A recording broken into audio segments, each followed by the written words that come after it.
Hello again, day 5. And you know something, it's great that you've made it here. And I just want to say, if you've shown up every day this week and you've done this work with me, then you should know that that's not nothing. You know, most people won't do this. Most people will read something that resonates, feel it for a moment, and then go back to what's familiar. Because familiar feels safer, even when it isn't. You're still here. That tells me something about you and who you are. And I want to start today with a question. So, when was the last time you did something that really mattered, something you were proud of, and just let it be enough? And you let it be enough without immediately moving to the next thing, without minimizing what it was, without that quiet voice in the background saying, yes, but. When did you last let yourself simply be enough? Right there, right now, as you are. Because for most of the women I work with, that's not a simple question. Somewhere along the way, enough became a destination rather than a starting point, and something to arrive at after you've fixed enough things or achieved enough things or proved enough things to yourself. There's a cruel irony in that when enough is always ahead of you, you never actually get there. Have you ever thought about that? The goalposts move. They always move because the story underneath is running the measurement, and the story's decided you're not there yet.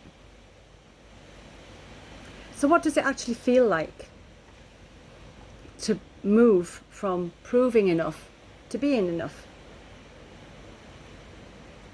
So I'm going to tell you what it felt like for me, because I think the honest answer might surprise you. Well, it certainly didn't feel like a fanfare. There were no bells and whistles, there were no ticker tape or anything like that. It didn't feel like suddenly everything was easy and bright and all things were resolved in my world. Definitely not. It felt very quiet, to be fair. It felt like putting down something very heavy that I'd been carrying for a long time, that I'd forgotten it wasn't supposed to be mine. We do that a lot, don't we? Carry things that are not supposed to be ours. You know, it's about time we said, not my circus, not my monkeys, yeah? So it felt like waking up and not immediately scanning for what was wrong, not immediately checking with my gut before I got out of bed, bracing for the day, preparing for what might go wrong. It felt like having energy available for things I actually wanted to do, because I wasn't spending all of the energy I had on managing and monitoring and trying to prove things to myself.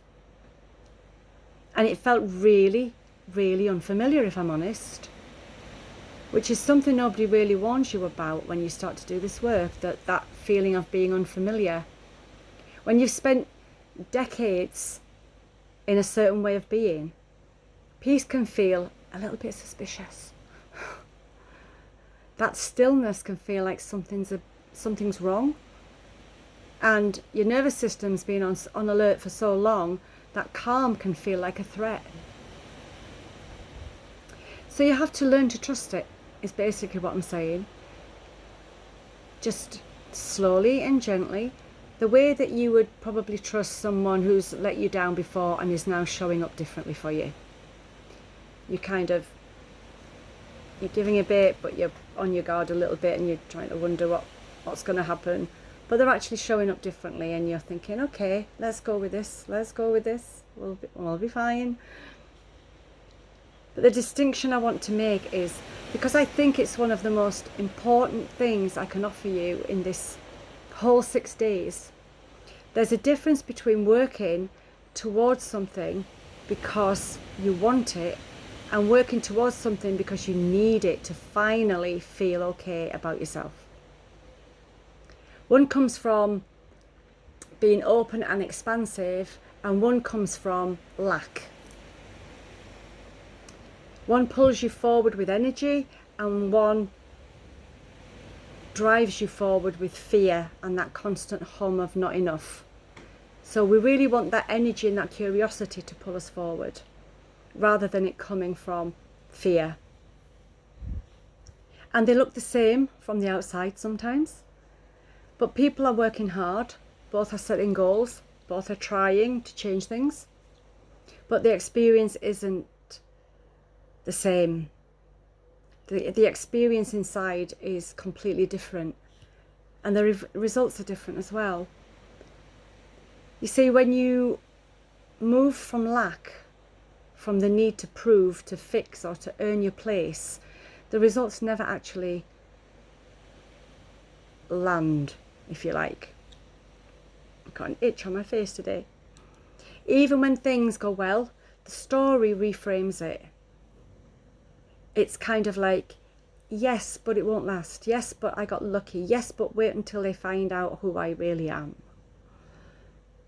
But when you're moving from enough, from the ground of already being whole, the results are different. They build, they feel more real. They don't disappear the moment you achieve them, because you're not measuring them against a story that was never true. You get me? Now I want to bring you back to your body, because you're in the Gutsy Women group and your body's always part of that conversation. Think about what it costs your nervous system to spend your life proving.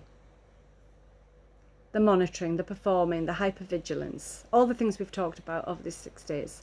The constant low-level anxiety of, am I doing enough? Am I being enough? Will I be found out? Or something, words to that effect. Your gut lives in that environment. Your nervous system runs through your gut.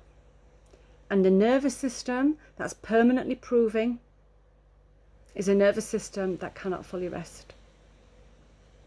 It can't fully digest and it can't fully regulate. When the proving softens, when the story starts to shift, you start to move from ground of enough rather than the ground of lack. And your nervous system gets that message.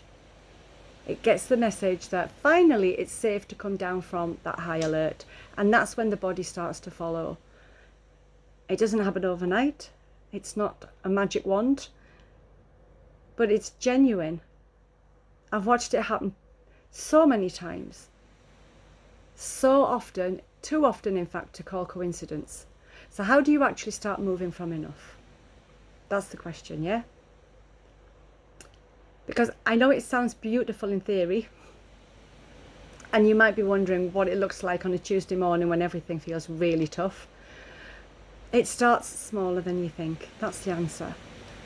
It's with noticing when you're improving mode, when you're doing something to earn rather than to enjoy, when you're working from fear rather than from want, when you're monitoring rather than living.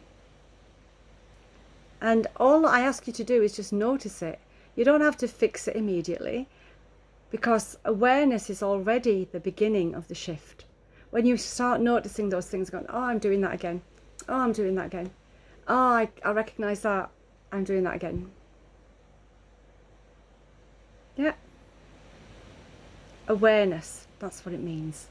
And it starts with letting things, small things, be enough. The conversation you had, well, the meal you made, the way you showed up for someone today. Just let that land. Don't immediately look for what you didn't do. And it starts with asking yourself as well, in the moments when you feel the pull to shrink or prove or perform, what would I do here if I already knew I was enough? What would I do instead as the normal pattern that I've been living most of my life? What would I do instead? That question will change things. It changes your response. Maybe not all at once, but over time, it starts to rewire something. And that's a really important thing to be starting to get into in your daily life. And your prompt for today is that question.